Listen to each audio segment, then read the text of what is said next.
Bonjour. Il y a beaucoup de questions concernant l'intuition. Donc déjà, il faut sortir du concept général que l'intuition est tout le temps valable et qu'elle apporte toutes les vraies solutions et qu'on peut s'y fier en fait car elle provient de ton ressenti au plus profond de toi. Largement vendu par le développement personnel, quand tu ne sais pas quoi vendre dans le domaine de la prise de décision du coup. L'intuition est intérieure, donc soi-disant vraie, mais d'où tu veux qu'elle sorte si ce n'est de toi ou du murmure d'un parasite. Bon, il est plutôt capital de garder une forme de recadrage de tes pensées qui permet une sorte de rétro-contrôle sur l'intuition. Pourquoi? Parce que l'intuition est issue d'une expérience. Une grande expérience qui peut être enfouie ou pas, mais l'intuition est efficace et ne s'exprime alors dans le bon sens que lorsqu'on a assez de réelles informations et de compétences sur un sujet donné. En fait, l'intuition est greffée sur ce que tu sais déjà, sur les tonnes d'informations que tu as collectées, ou ses a priori. Ou ses a priori. Quant à l'intuition dite spirituelle, religieuse, New Age, on voit ce que ça donne dans le monde.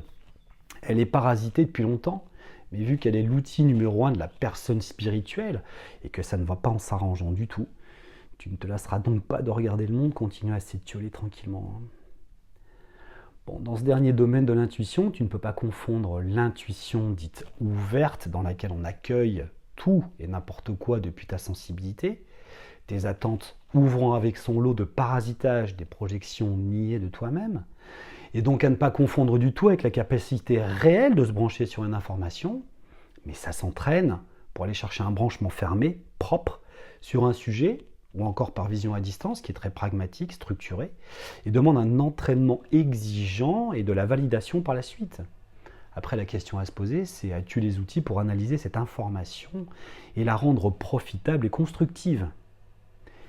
Mais pour finir, tout cela nous ramène à la question la plus fondamentale qui soit, c'est comment tu penses en fait? Par quel mécanisme tu penses et ressens l'information? Comment se valide ton idéation? Qu'est-ce qui construit ta sensation de pensée?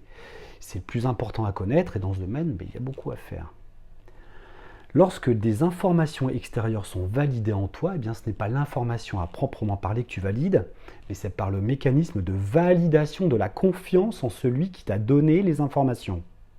Ce n'est donc pas l'information qui est entérinée, mais elle est prise pour valide parce que tu valides le canal par lequel l'information se passe. Que ce soit un informateur de chair, journaliste, tes proches, tes sœurs, frères, copains, copines, thérapeutes, médecins, c'est le mécanisme d'autorité que tu valides chez eux.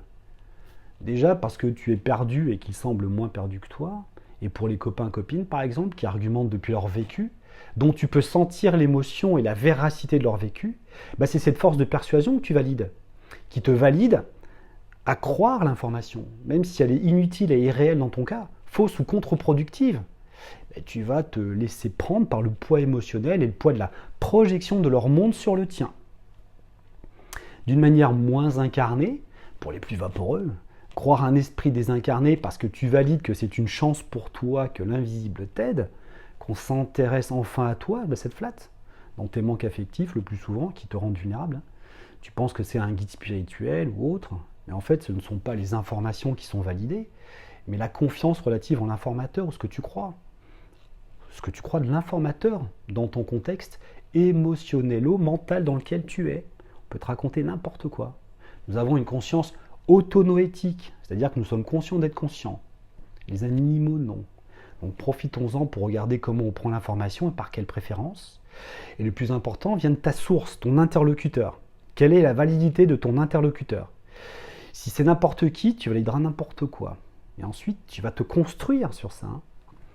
Après, ce qui te stresse t'emmène à rapidement croire une information, sensation, idéation surgit de toi-même. Si tu as compris, tu vois que la peur est un canal valide.